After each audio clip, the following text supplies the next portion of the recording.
Aujourd'hui, elle est en question alors que le grand débat continue avec des réunions qui se tiennent. Et comment on sort de cette crise? C'est ce qu'on va se poser comme question alors que les élections européennes se profilent à l'horizon. C'est avec Aurore Bergé, députée des Yvelines de La République En Marche, que nous sommes ce matin, qui est aussi la porte-parole de ce parti.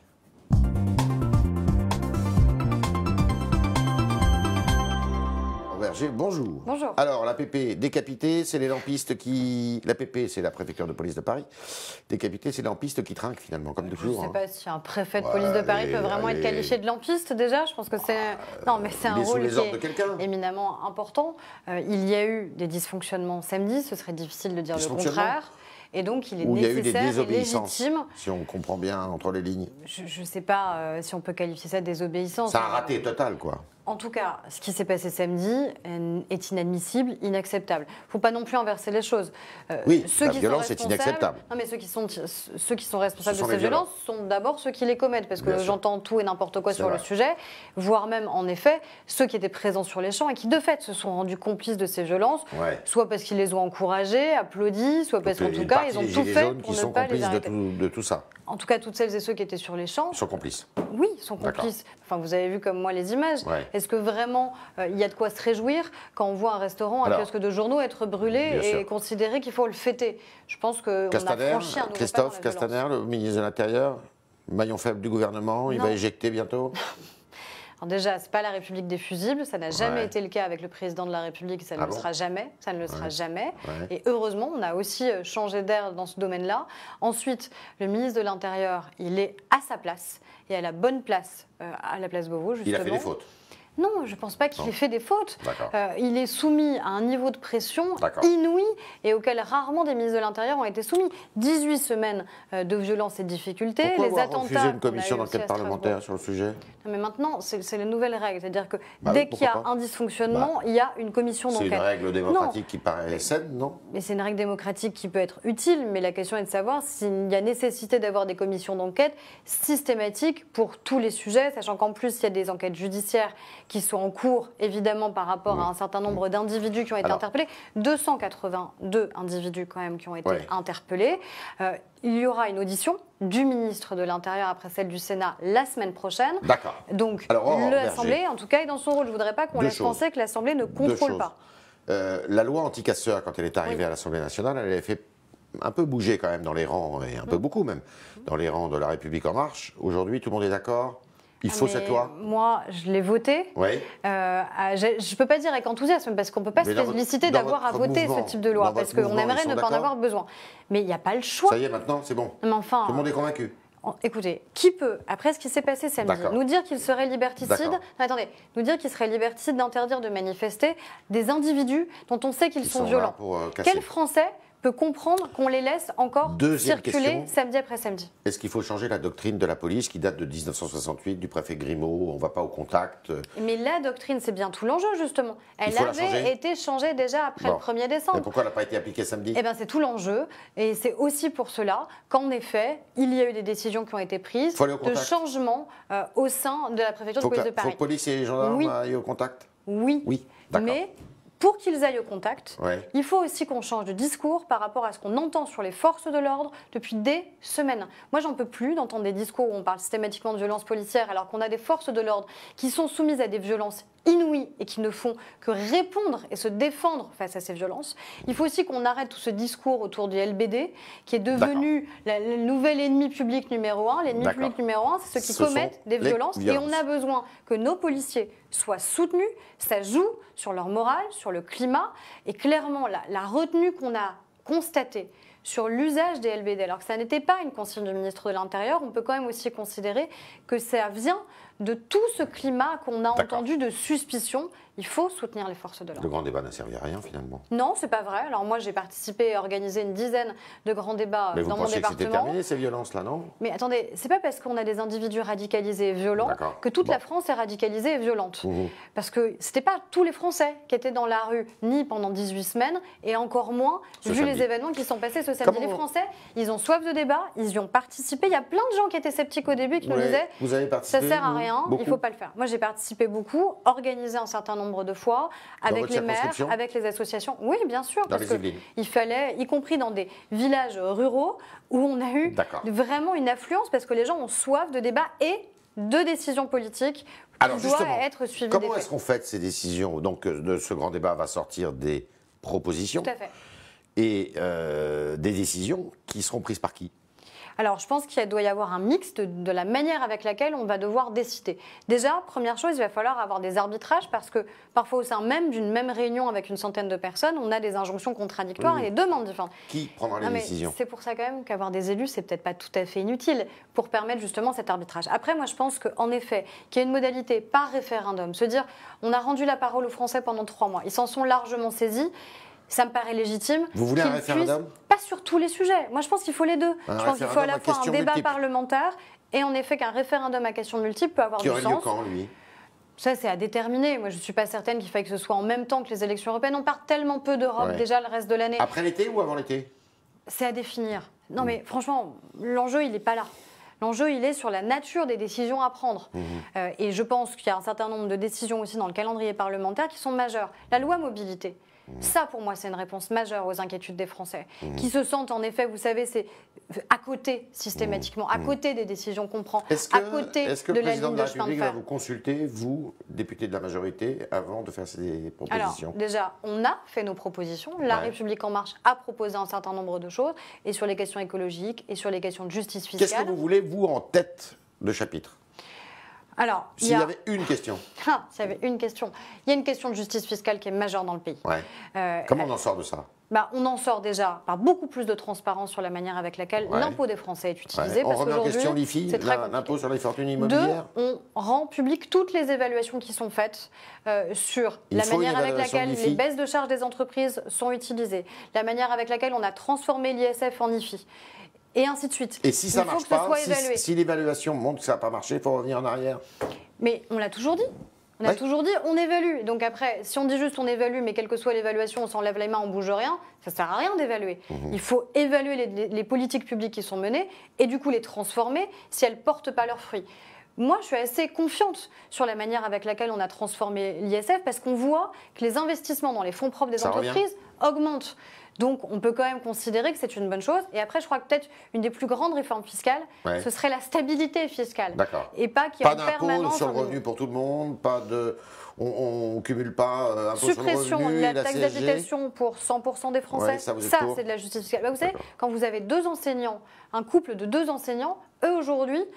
ils peuvent ne pas encore avoir bénéficié de la suppression de la taxe d'habitation. Est-ce que vraiment on va me dire que c'est très riches et qu'ils ne doivent pas en bénéficier? On cumule le CSG, impôt sur le revenu? Ça n'a pas le même objet, ça ne finance pas la même chose et ce n'est pas du tout la même organisation de l'impôt. Donc moi je ne pense pas, je ne suis pas sûre qu'on y gagne en lisibilité ou en efficacité. Est-ce qu'il faut plus de linéarité dans l'impôt sur le revenu pour éviter ces effets de seuil qui peuvent être dévastateurs? Oui, il y a probablement un certain nombre d'améliorations à apporter. Alors là, vous avez parlé d'un référendum à questions multiples, c'est... une hypothèse que vous retenez. Est-ce qu'il faut un acte politique à côté? Est-ce qu'il faut dissoudre l'Assemblée nationale? Non mais est-ce qu'on pense vraiment que les problèmes de notre pays viennent du fait qu'il faudrait dissoudre l'Assemblée nationale? Parfois dans les symboles, dans les... Non mais vous imaginez le symbole? Le symbole, ça veut dire l'élection présidentielle, ça ne sert plus à rien. Les élections législatives, ça ne sert plus à rien. C'est le référendum révocatoire. C'est ce que demande M. Mélenchon. Est-ce que ce dont on a besoin dans notre pays, c'est plus d'instabilité politique et d'instabilité sociale qui pourrait en découler? Je pense qu'au contraire, on a besoin de stabilité dans notre pays. Et encore une fois, que la crise, elle doit aussi se résoudre par une meilleure collaboration entre les citoyens et les parlementaires. Il y a une chose qui va se produire. C'est le remaniement ministériel. Nécessairement. Quoi qu'il arrive, puisqu'il va y avoir une personne candidate, au moins une d'ailleurs, qui va être tête de liste aux européennes. Et puis il y a pas mal de ministres ou de secrétaires d'État qui songent au municipal aujourd'hui, M. Griveaux notamment à Paris. Il y aura un excellent candidat à Paris, je le redis. Il y aura un remaniement, de toute manière. Parce que c'est plutôt un ajustement. Je n'ai pas l'impression qu'il y ait un big bang gouvernemental. Moi, je suis porte-parole de La République En Marche. Vous ne rentrez pas au gouvernement? Mais vous croyez vraiment que c'est moi qui décide? Non, mais vous souhaiteriez? Mais non, mais on ne fait pas des déclarations de candidature ou d'intention. Moi, je vais vous faire la réponse que j'ai toujours faite, mais qu'un certain nombre d'autres ont faite avant moi. C'est qu'on est là où c'est utile. Est-ce que je suis plus utile à l'Assemblée, plus utile au gouvernement? Et alors, vous êtes le plus utile où? Moi, je suis plus utile quand je fais mon travail. Et moi, je pense que je suis utile quand je suis, par exemple, sur votre plateau aujourd'hui, en expliquant la manière avec laquelle on doit agir pour le grand débat. Alors, il semblerait que ce soit Nathalie Loiseau qui conduise la liste centrale, je ne sais pas. Vous le saurez la semaine prochaine. Oui, mais enfin, c'est un secret de polichinelle aujourd'hui, c'est un bon choix. En tout cas, je pense que personne... On avait parlé de Mme Buzyn à un moment. Non, mais il y a eu je ne sais combien de candidats potentiels qui ont été listés. Je crois qu'il y en a eu plus d'une douzaine. C'est comme pour les remaniements. Vous savez, il y a beaucoup de gens qui sont listés, peu d'élus. Moi, je pense que Nathalie Loiseau, elle a une expérience et une expertise qui est remarquable et que personne ne peut contester sur les questions européennes. Et moi, ce que je trouve formidable, c'est qu'on ait des gens comme Nathalie Loiseau qui sont aujourd'hui des ministres de la République et qui font un choix qui est le choix d'aller au Parlement européen. Avant le Parlement européen, c'était le recasage. C'était le recasage de ceux qui avaient perdu une élection législative, qui étaient des anciens ministres, mais qu'il fallait recaser. La liste LR, on est quand même un bon exemple. Regardez ceux qui sont 4e et 5e, Nadine Morano, Brice Hortefeux. Ils ont fait quoi au Parlement européen depuis des années? Vous avez entendu parler de leur action au Parlement européen? Pourquoi ils n'auraient rien fait? Mais j'ai pas l'impression qu'il nous ait soutenus. Quand il s'est par exemple agi de renforcer la sécurité des Européens sur les questions aéroportuaires, ils n'ont pas agi sur les enjeux de lutte antiterroriste. Vous dites qu'ils ne font pas la même chose là-bas que ce qu'ils disent ici? Ils ont souvent des discours contradictoires. L'extrême droite, alors là, est le parfait exemple sur la manière avec laquelle ils n'agissent pas. L'exemple des travailleurs détachés qui est majeur. De dire qu'il faut plus d'harmonisation sur notre droit du travail et faire en sorte qu'il n'y ait pas de dumping social à l'intérieur des différents États. Eh bien, ça, c'est nous qui l'avons porté avec le président de la République, avec Nathalie Loiseau. C'est ni l'extrême droite ni la droite qui pourtant sont au Parlement européen depuis très longtemps. Le défi pour vous, c'est d'arriver premier? Le défi pour nous, c'est d'arriver déjà, à ce que les Français viennent voter. On ne peut pas se satisfaire d'avoir un Français sur deux qui ne vient pas voter à une élection européenne, qui est majeure au regard de ce que l'Union européenne peut décider et la manière avec laquelle elle peut agir. Donc ça, c'est la première chose. Ensuite, évidemment, notre objectif, c'est d'être en tête de cette élection présidentielle et surtout de faire reculer au maximum des gens qui sont des populistes et qui n'apportent rien au débat au niveau européen. Vous n'avez pas peur de la remontée des Républicains? Là, ils remontent dans les sondages. Mais écoutez, c'est les Français qui décideront. Moi, je n'ai pas peur. Je veux qu'on mène une campagne qui est une campagne de choix pour l'Union européenne. Votre choix pour Paris? Mon choix pour Paris, il a toujours été clair, c'est Benjamin Griveaux. Ah bon? Parce qu'il y en a d'autres dans votre mais moi, j'ai toujours dit que je soutenais Benjamin. Parce que Pourquoi? Déjà parce qu'il a envie de Paris, parce qu'il en a fait la démonstration depuis longtemps de cet intérêt qu'il a pour Paris, parce qu'il y travaille depuis longtemps, parce que je pense qu'il a le soutien Cédric Villani aussi, il y pense. Mais je ne doute pas de l'intelligence de Cédric Villani et je ne disputerai pas l'intelligence qui est la sienne dans un certain nombre de domaines. Par contre, moi j'ai une préférence, et cette préférence, de manière claire, elle va à Benjamin Griveaux. Benjamin Griveaux. Eh bien, ce matin, on est avec Aurore Berger en attendant. On était avec Benjamin Griveaux la semaine dernière et on va continuer avec vos questions, chers internautes, et Jérémy Pontieux.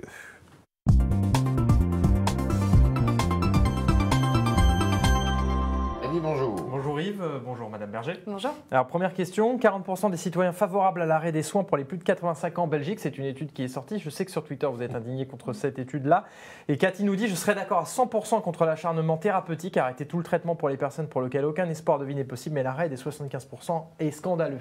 Vous êtes d'accord avec ça? J'ai évidemment réagi parce que je trouve que c'est dramatique. C'est quoi cette société dans laquelle il faudrait qu'on accorde plus de soins à ceux qui sont les plus fragiles, c'est-à-dire nos aînés de plus de 85 ans? Pourquoi? Pour faire des économies. Ça pose aussi la question de la fin de vie, qui est extrêmement importante. Certains voulaient le mettre dans le débat sur la loi bioéthique. Moi, j'y étais pas favorable. La ministre de la Santé non plus. Déjà parce que c'est pas la loi actuelle. Je crois que la loi actuelle, déjà, n'est pas suffisamment connue.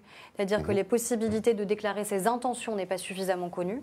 Et je pense qu'en effet, c'est peut-être pas anodin que ça se passe dans un pays. Aujourd'hui, que l'exemple que vous décrivez se passe dans un pays, justement, où la législation a changé en matière de fin de vie. Il faut absolument qu'on renforce nos investissements sur les soins palliatifs. Nous avons dévoilé ce matin le classement des meilleurs lycées. Beaucoup sont des établissements privés. Et Jim nous dit, n'y a-t-il pas là la démonstration d'un problème d'exigence dans les lycées publics? On a un niveau dans l'enseignement scolaire qui est un excellent niveau. Je pense qu'il ne faut pas en permanence s'autoflageller. Ça fait des semaines qu'on s'autoflagelle et qu'on a l'impression que la France est un pays terrible qu'il faudrait fuir. Ce n'est pas le cas, ni pour les questions de santé, ni pour les questions scolaires. Mais il y a évidemment un enjeu, et c'est ce que fait Jean-Michel Blanquer, qui est un enjeu de redressement en général de l'éducation nationale. Revenir aux fondamentaux, savoir lire, écrire, compter, respecter autrui. C'est ce qu'on fait depuis 2 ans maintenant au sein de l'éducation nationale. Il y a des établissements à problème, comme on dit aujourd'hui, dans votre circonscription, par exemple? On rencontre des difficultés. On rencontre des difficultés en termes de violence, par exemple. Malheureusement, dans un de nos lycées, on a eu à le subir. Et c'est à la Queue-les-Yvelines, malheureusement, où un de nos gendarmes a été pris à partie parce qu'il y a eu des mouvements lycéens qui deviennent aussi parfois extrêmement violents. Et je pense qu'il faut être très, très vigilant. Les députés votent la fin du numerus clausus. Et Vafank lui rebondit là-dessus. Il nous dit que le numerus clausus ne forcera pas les médecins à aller s'installer là où il manque. Il faut faire face aux déserts médicaux et mettre plus d'énergie dedans.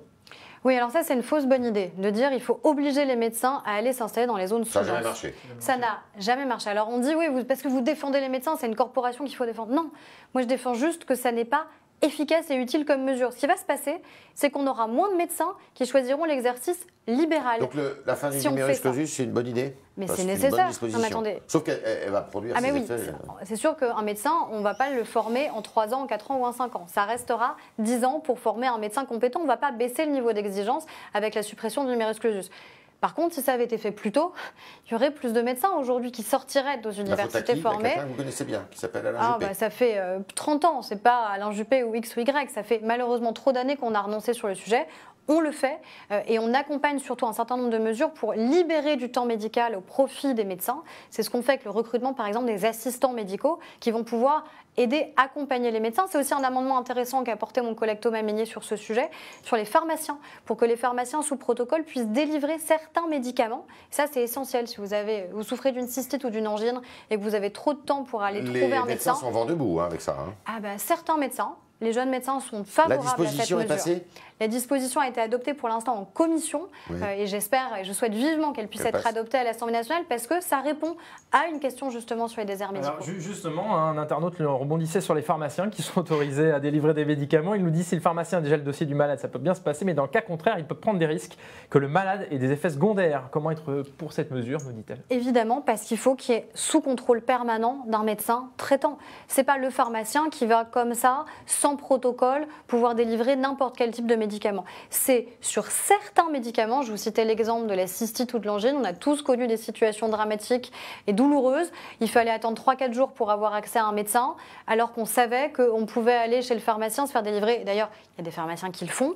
Il faut aussi qu'on sécurise ce type de pratique. Céline sur Facebook nous dit, pensez-vous que la taxe GAFA peut se faire sans l'Union européenne? N'est-ce pas un peu utopique de penser que la France seule peut contraindre des géants numériques comme Facebook ou Google? Ça va se faire. 3% ça va être déjà 3% sur le chiffre d'affaires, numérique qui est réalisé. Pour les entreprises qui font plus de 750 millions de chiffre d'affaires dans ce domaine. C'est une avancée majeure. Moi, je suis fière que ce soit la France qui soit le premier pays à porter cette taxe. Et après, évidemment, on ne doit pas s'arrêter là. Il faut que ce soit une disposition européenne. Mais il faut peut-être aussi pour cela qu'on revienne sur une disposition qui existe dans les traités européens qui fait qu'en matière fiscale, il faut l'unanimité des pays pour pouvoir avancer. Et ça, il faut revoir cette règle. De fait, cette règle, elle bloque sur un certain nombre d'avancées, notamment sur la capacité qu'on aura au niveau européen à mettre en place une taxe GAFA. Ça peut être une des propositions qu'on peut porter.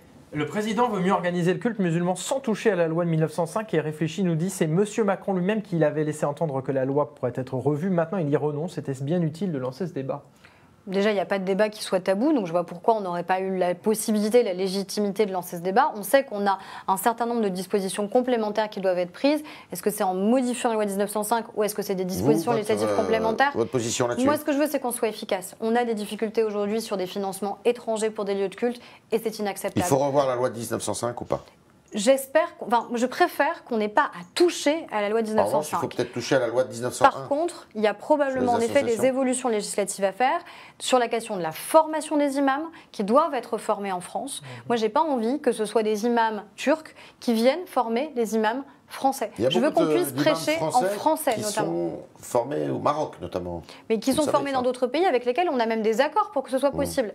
Ça n'a pas de sens. Les imams français doivent prêcher en français, être formés en France. Il faut que le prêche soit en français. Il faut que le prêche soit en français, ça me paraît essentiel. Peter trouve que le droit d'asile, nous dit-il, au départ très noble, est devenu filière d'immigration et a perdu sa raison d'être. Il se demande ce que vous en pensez. On a fait plus que le pensait. On a agi puisqu'on a voté une loi sur la question du droit d'asile et de l'immigration qui permet à la fois de réaffirmer que c'est un principe pour nous le droit d'asile, mais qu'on doit aussi aller beaucoup plus vite sur les procédures parce qu'elles pouvaient s'étendre parfois sur plusieurs années. On a réduit le délai de procédure à 6 mois parce que de fait... Pourtant, il n'y a jamais eu autant d'étrangers, même en situation irrégulière, qui ont pénétré en France. Écoutez, en tout cas, moi, ce que je sais, c'est la loi qu'on a adoptée. Et après, ce n'est pas parce que vous avez des personnes sur le territoire qui sont en situation irrégulière qu'ils ne sont pas reconduits à la frontière ou qu'ensuite ils sont acceptés de manière pérenne sur notre sol. Donc il faut aussi être très vigilant à la manière avec laquelle on présente les choses. Moi, ce que je sais, c'est qu'on a réduit les délais sur la question du droit d'asile et d'instruction des dossiers parce que ça avait de sens pour personne, ni pour notre République, ni pour ceux qui sont en attente. Est-ce que ça a vraiment du sens d'attendre 2 ans et du coup de pouvoir potentiellement créer une famille, etc. si jamais vous n'avez pas vocation à rester sur le sol français. Dernière question, vous êtes optimiste pour cette sortie de crise ? Mais sinon, je ne serais pas là. Je n'aurais pas été candidate aux élections législatives, je ne serais pas parlementaire, je ne serais pas là. On n'a pas d'autre choix. Vous attendiez pas à cette crise, vous ?